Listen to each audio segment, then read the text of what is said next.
Hi everyone, welcome to another edition of Travel Tutorials with My Happy Suitcase. Today we're going to talk about what I'm calling a pre-flight checklist. So you've booked your ticket, made some reservations, maybe even booked a few activities, you're ready to go. There's a short list of things I recommend that you either do or at least consider before you get on that plane. Things that can make your trip a little easier, and also some things that can actually, save your trip in the end. So I'll count them down from number 6 to number 1. So number 6 on my list is offline maps, specifically Google offline maps.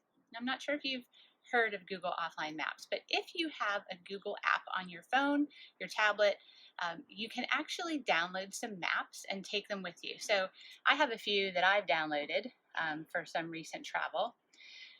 How this works is you go into your Google Map app, you select the area you want to have included in your map, and you just download it to your device. Then you have it to use anytime you're traveling, and you actually don't need to use data to access those maps. So you can get turn by turn directions for walking, for public transportation, even for driving. So it can actually save you from having to invest in a GPS unit in a rental car. The only caveat with the offline maps is that it doesn't receive any kind of live traffic data. So if you are using it to drive, it won't indicate, accidents or road closures or those sorts of things. So there are trade-offs. But the beauty of offline maps is you don't actually have to have data to access them. So I would just recommend downloading, areas that you're going to be traveling to as a just in case. Number 5 on the list is to notify your bank and your credit cards that you're traveling. Most credit card companies, even banks, on the online account will have a place for you to indicate that you are traveling with your kind of inclusive dates of travel, which countries you're traveling to. And it's a great thing to get in the habit of doing because then the bank knows that if suddenly there's a lot of charges or withdrawals at an ATM, in the Czech Republic, they know it's you, or at least they assume it will be you if you've listed that as your destination. If you don't do this, you run the risk of them actually shutting off access to your cards entirely. This has happened to me. It has also happened to friends of mine. Thankfully, in both cases, there were other people on the trip, so we could get money from them. But it will happen, and especially if they don't have a way of getting a hold of you to verify the transactions, it can be problematic. So, for example, if you have it set that they should call you for any suspicious activity and you have your data turned off, you won't receive that phone call. So I would also recommend updating the contact methods to include email or even possibly text message.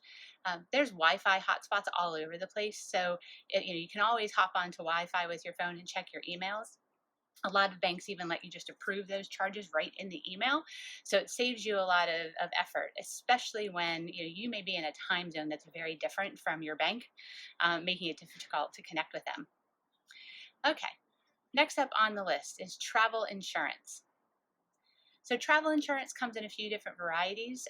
You can get interruption insurance, which would pay for things like, flight cancellations and needing to stay in a hotel and maybe needing to rent a car in lieu of a flight.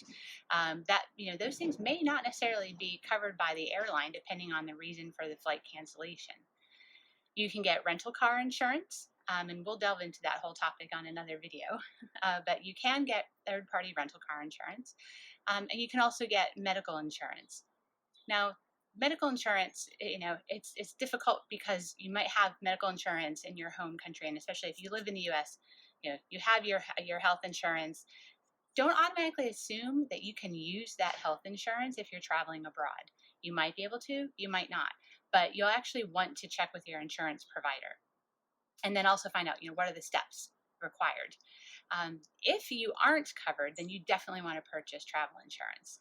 Even if you are covered, you may choose to purchase insurance anyway. It can be a nominal fee, $50, $75 for the entire duration of your trip. But there are some places that will actually require that you pay your medical bill before you be discharged from the hospital. Happened to a friend of mine, got hit by a car in Switzerland. They wouldn't let her out of the hospital until she paid her bill. If you have that third-party insurance, you can call on them and get them to intervene. There's lots of different places out there you can get them. Allianz is one that I've used before, but there's all other different kinds of companies out there that offer travel insurance. So look into it and see, you might feel like it's worth the investment just for the peace of mind. Okay, on the list number 3 is you want to have your address of where you're going to be staying at least for the first part of your trip. So it might seem kind of obvious. You need the address to get where you're going. But when I say have the address, you actually want to have it on your person when you arrive. You want to be able to access it easily. So, if you've saved it in your phone, that's fine. But when you cross the Customs and Immigration checkpoint, they'll ask you a series of questions. And one of the questions usually is, where are you staying? And sometimes they will ask you to give them the actual address. You may also be asked to fill out a landing card. Lots of countries have done away with these recently, but some still require them. And on the landing card, there's always the question of, where are you staying? Now, you don't have to list every address. So if you're moving around on your trip, you don't have to list every address, but list the first one where you're staying. So make sure you have that handy.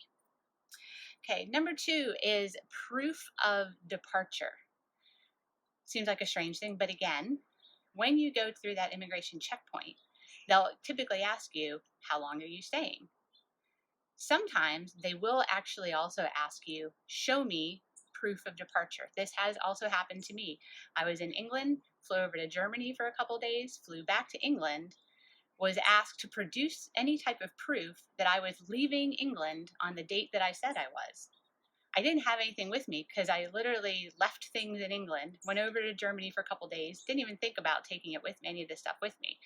And I got grilled pretty hard by the immigration officer, telling me, he could refuse me entry into the country because I didn't have proof of departure. So again, whether it's your plane ticket on your phone or you have a hard copy, when you go through that checkpoint, you want to make sure you have somehow saved and brought with you the proof that you are actually leaving where you're staying. Okay, and then the number 1 thing to make sure you have on your list to take care of is your passport expiration date. So everybody has a page with a photo on your passport, and on that page is your expiration date. Check that expiration date against your dates of travel. The reasoning being is that many, many countries require you to have a passport that expires no less than 6 months after your departure date. So if you're departing on, June 1st, your passport had better be valid through at least December 1st. If it's not, you can be denied entry into the country. And in fact, what typically happens is the airline won't even let you board the plane in the first place. Again, this somebody has happened to. They scrambled for a few days to get an updated kind of emergency replacement passport and missed out on half of their trip.